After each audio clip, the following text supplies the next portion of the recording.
Hello Shalada people, I hope you're all doing well. Welcome back to my channel. I hope you guys enjoyed the last video I did with my butternut squash curry. I will of course be coming out with more recipes for you guys, but not this week. This week I wanted to do a little bit of a mental health post talking about imposter syndrome, which you might have heard of or not. I will explain, as this video progresses, and I apologize for the noise outside. There's so much construction in my area, so please forgive that sound. Before I get into the meat of this video, please remember to subscribe to my channel. It really will help me grow and also help other people find this content. So without further ado, let's get into the video. Now, imposter syndrome is something that I didn't realize I was struggling with until I found out what it means.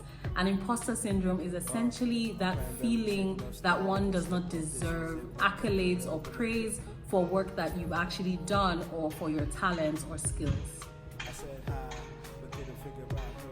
You essentially feel like a fraud when people congratulate you, maybe for a promotion or work that you've done on a project, and you constantly question and second guess yourself whether you're actually good enough, whether you're actually smart enough, or if you're just somehow deceiving people and riding on good luck. Now, this is a completely normal feeling, and most of the time it's completely unfounded. If you got that job, you probably deserved it. If you got that promotion, you probably worked hard for it. And just because it doesn't appear on the surface that you worked harder than, let's say, some other person or some other colleague, your work has obviously spoken for itself and people have deemed it noteworthy. And even if you don't get that external validation for your work, for your talents or your skills, what you can do and any value you can produce is amazing. But somehow, for those of us that do struggle with imposter syndrome, nothing is ever enough. We don't slow down to count our small wins. Nothing that we're praised for feels like something that we're actually worthy of, no matter how much effort we put into it. And we secretly wonder what will happen the day people find out that we kind of just been deceiving them.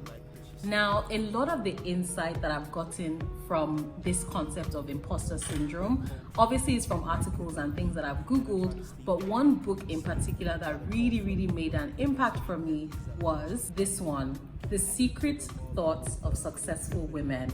And it's a book by a woman called Valerie, and this was such an eye-opener for me. So this video is going to be a combination of things that I've learned from different places, but almost all those things you can find within this book. Now, it's called The Secret Thoughts of Successful Women, but honestly, I do know a few men that struggle with imposter syndrome as well, and the content of this book is actually super valuable regardless of your gender. So I'm going to go over a few questions that might go through your mind if you're a person that struggles with imposter syndrome. So if any of these sound familiar, you might want to look deeper into this. Why me? This was absolute pure luck. I don't deserve this. Can't these people see that I barely did anything? Did I really work that hard? Do I really deserve this promotion? If you've ever questioned any of your achievements in this way, or if you continue to question your achievements, then you really might be suffering from imposter syndrome. Now, imposter syndrome can be super debilitating because it feels like it's just you.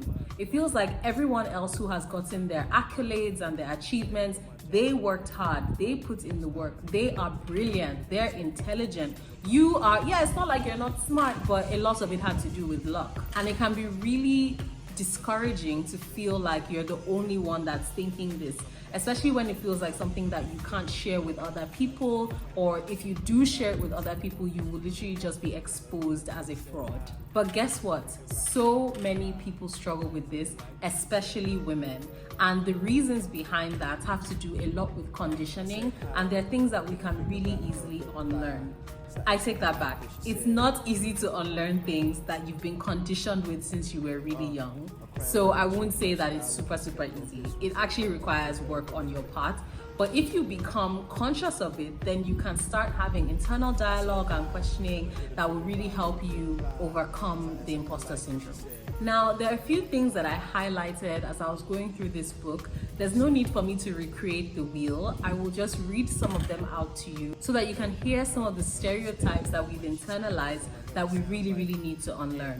Men are taught to apologize for their weaknesses, women for their strengths.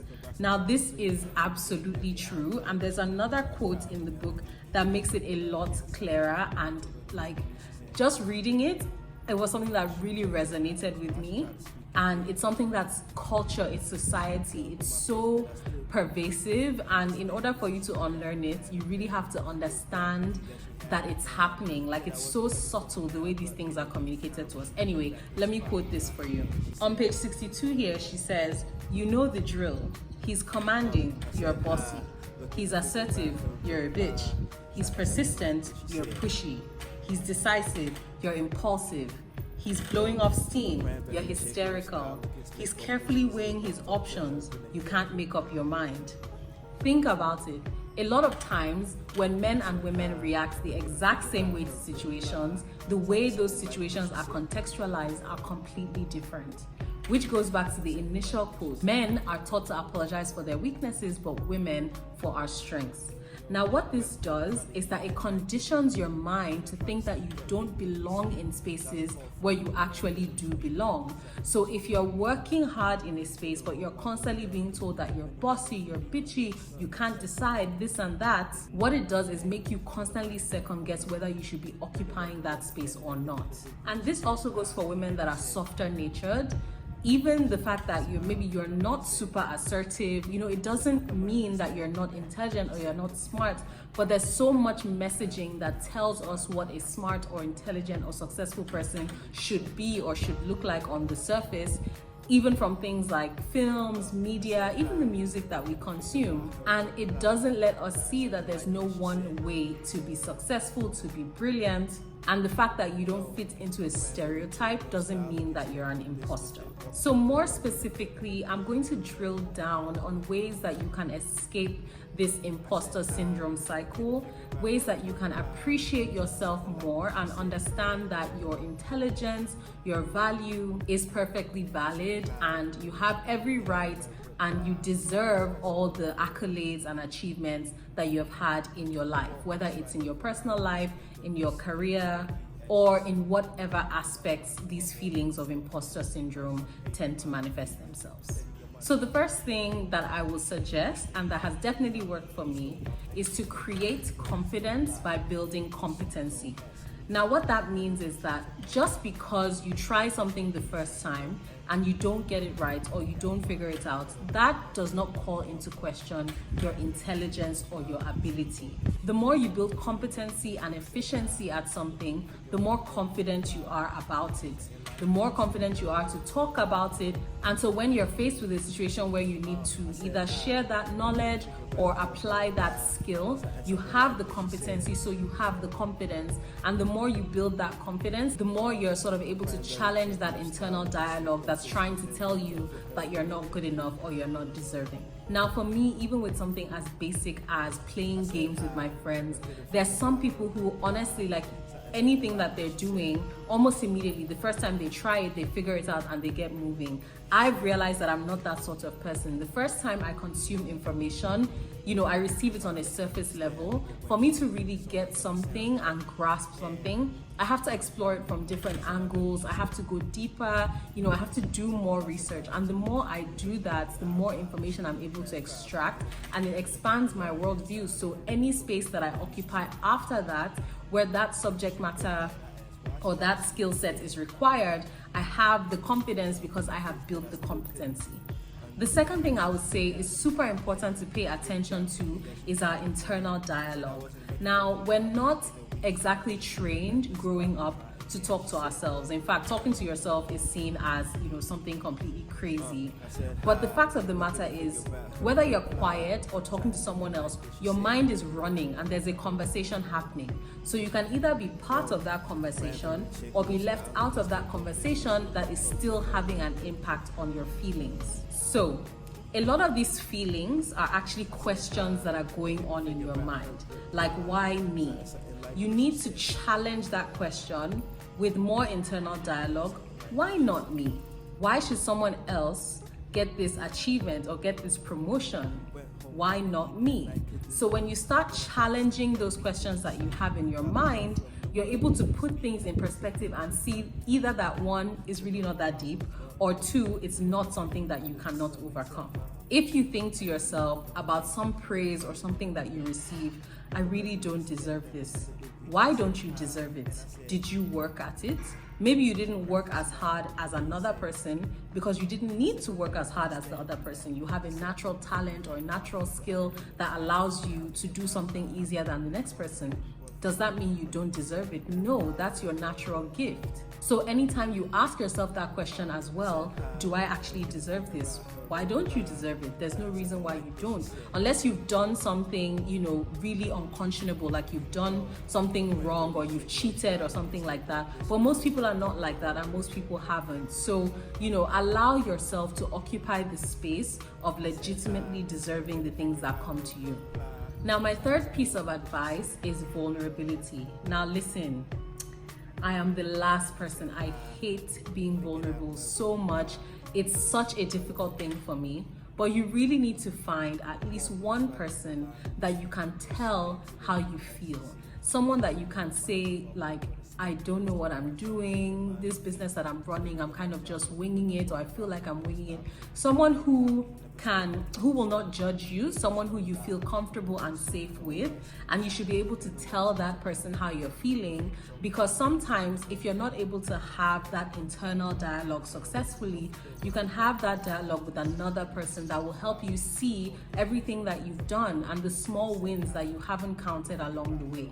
And that leads me to number 4, which is one of the things that I am still working on, which is counting the small wins. So we only ever value big achievements. So you've been working and working and working, but you put so much value on your promotion. That's why you might have a party when you get a big promotion. But before you got to that promotion, there were a lot of little wins along the way that you didn't stop to acknowledge. And because you don't stop to acknowledge them, you're just trudging along and thinking that you're just winging it. But if you actually think about even the smallest thing, like, oh wow, I put a presentation together for the team. I was the team lead. I really took charge. We presented this thing and it was approved by management. Let's just use that as an example. That is a small win that you really need to value.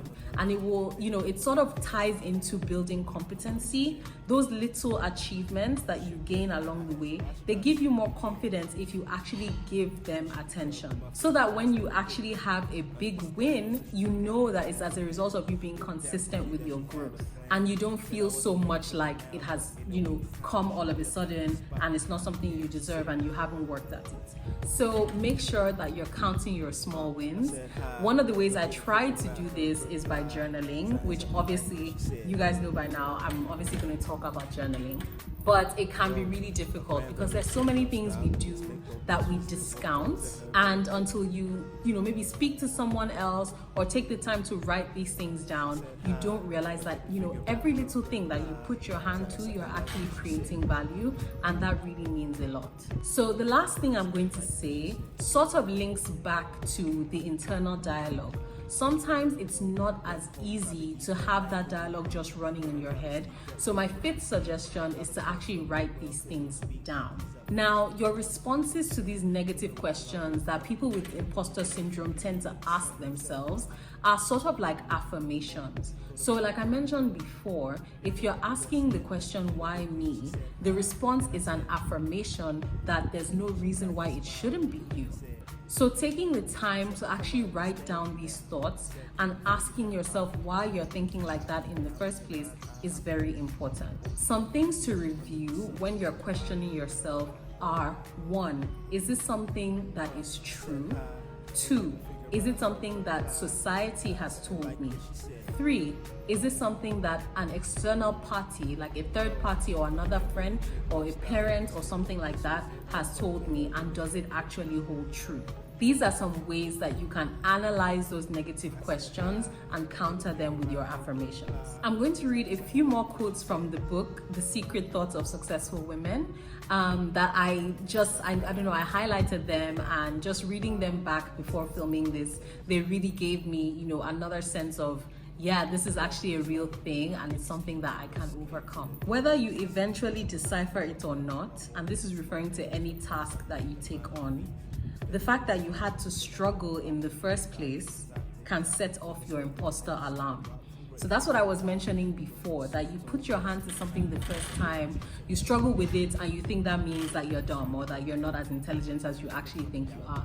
For the most part, that's completely natural and almost everyone feels that way. If you feel intimidated or out of your league in your job, stop assuming it's because you're not smart enough or sophisticated enough, and recognize the ways in which your organizational culture may be contributing to your imposter feelings. Again, you sort of have to remember that we do still exist in a patriarchal society. So this, speaking to women in particular, there may just be a company culture or company structure that's making it more difficult for you to feel the confidence in what you're doing. It doesn't mean you're a fraud. It doesn't mean you don't belong there. It just means that the space was not originally created for you. And one of the benefits of your intelligence, your talent, and your skill set is that you can try your very best to carve a space for yourself.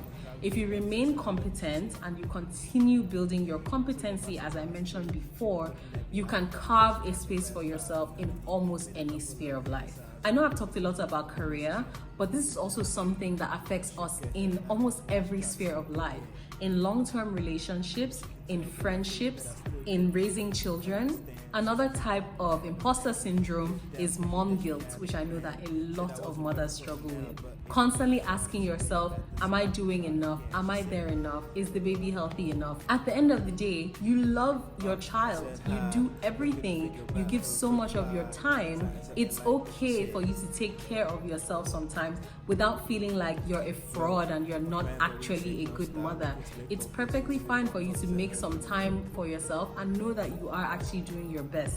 The baby is fed, the baby is healthy, and you show that baby love and affection at every given opportunity. So you are doing a fantastic job. You are not a fraud. You're not pretending to be a good mother. You are a fantastic mother. You are a fantastic parent. And you have just been socialized to believe that unless you're keeled over dying from the stress of raising this child, then you're not really doing your job. So I'm going to end with this line, at least in terms of quoting from the book. This is the last line that I will quote. And it says, "The important thing is not to take the discomfort of feeling out of your element to mean you are somehow less intelligent, capable, or worthy than others." And I just think that's a really good note to end on, is acknowledging that the way you feel about something, the fact that you're uncomfortable with something, does not mean that there's a direct correlation to your ability or your intelligence or your dedication. None of that is true. You know that you are trying, you know that you're doing your best, and you know that you are actually seeing results. Don't be the one to belittle your results by constantly questioning whether you deserve them or not. So there's a lot more that can be said about imposter syndrome, but I just wanted to highlight what it is in the first place, because until I heard about it, I couldn't even articulate that I was feeling that way. So the first thing I wanted to do was bring to light this syndrome in case there's anyone that can benefit from it, or rather benefit from understanding it. The other thing I wanted to do was to share some tips with you guys of things that have really helped me along this journey of self-discovery, and this is definitely one of those things. I realized that I had very poor and unhealthy internal dialogue. I thought very badly of myself. I didn't think I deserved anything. I would constantly say things to myself in my mind that I wouldn't say to anyone else. I wouldn't say to a person that I loved. So why was I sort of putting myself down and not acknowledging that I do have a lot of value to bring and a lot of value to offer? So I hope this was helpful for you guys. If there's anything that I said that you want me to expatiate on, maybe you want more clarification on something that I said, please let me know in the comment section. I highly recommend that you read that book, whether you're a woman or not. And I hope that you will actually apply the tips that I suggested in the video, because they really have made a world of a difference in my life. Please don't forget to subscribe to my channel. I'll be sharing more videos like this. Please remember to also visit my company website, www.sariteas.com. We sell handcrafted herbal teas made in Nigeria, sourced in Africa. And also remember that nothing good in life has ever missed you because of belly fat.